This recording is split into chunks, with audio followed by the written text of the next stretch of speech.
Chaque jour, ils sont des milliers de collaborateurs de la SNCF à emporter les EPI, les équipements de protection individuelle.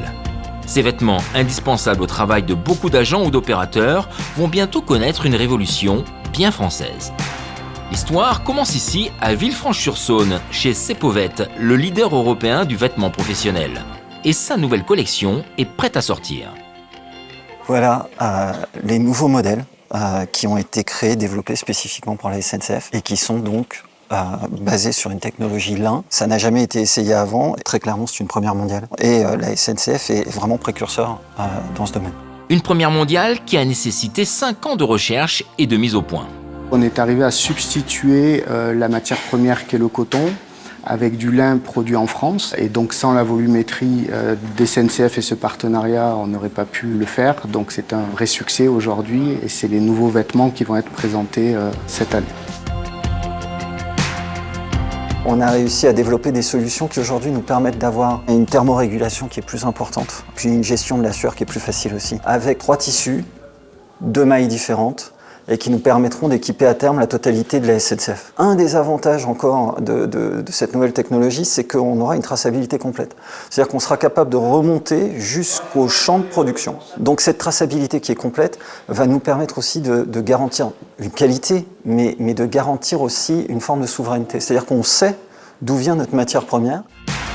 Cette matière première, on la trouve en France, plus précisément en Normandie, la première région productrice de lin dans le monde. Nous voici à la coopérative Terre de Lin. La coopérative Terre de Lin, c'est une coopérative agricole qui est spécialisée dans la culture et la transformation du lin. Le lin est une culture respectueuse de l'environnement à différents titres. Premièrement, on n'est pas du tout dans un système de monoculture. Ensuite, c'est une culture qui n'est pas irriguée. On va se satisfaire de la pluie que va nous amener l'année.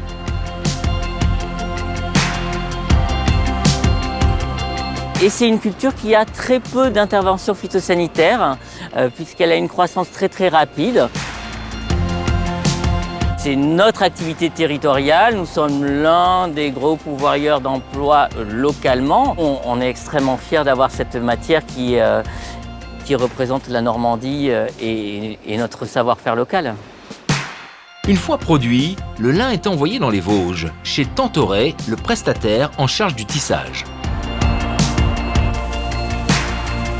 Et ce jour-là, l'entreprise fait visiter ses ateliers à Pascal Descaries, directeur des achats et de l'économie circulaire du groupe SNCF.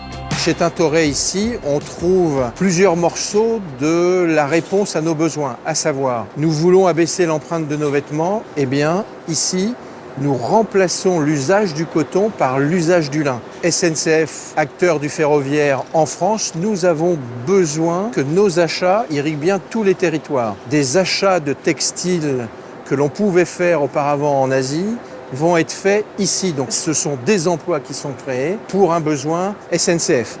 Enfin, le troisième élément, c'est que demain, nos vêtements techniques seront des vêtements totalement recyclables. La SNCF, c'est une énorme entreprise et c'est valorisant qu'elle puisse encore faire des tissus de cette qualité-là en France. Et puis en fait, en plus de pouvoir mettre du lin à l'intérieur de ces EPI, ça verdit complètement le tissu. On est vraiment fiers et je pense que les gens dans l'entreprise ont aussi cette notion-là. Moi, je trouve que c'est formidable de pouvoir faire encore du textile vosgien. Moi, je suis dans le scène du textile, donc je suis contente de retrouver une entreprise textile dans les Vosges qui fait de la qualité.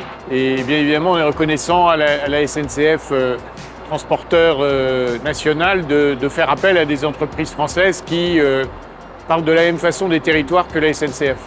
Donc vous voyez, ce sont plusieurs objectifs que l'on coche. Un objectif d'acteur des territoires, un objectif de SNCF engagé dans les relocalisations industrielles et un objectif de diminution de notre empreinte carbone. Pour la SNCF, qui finalement véhicule les mêmes valeurs que nous, des valeurs territoriales, du respect de l'environnement.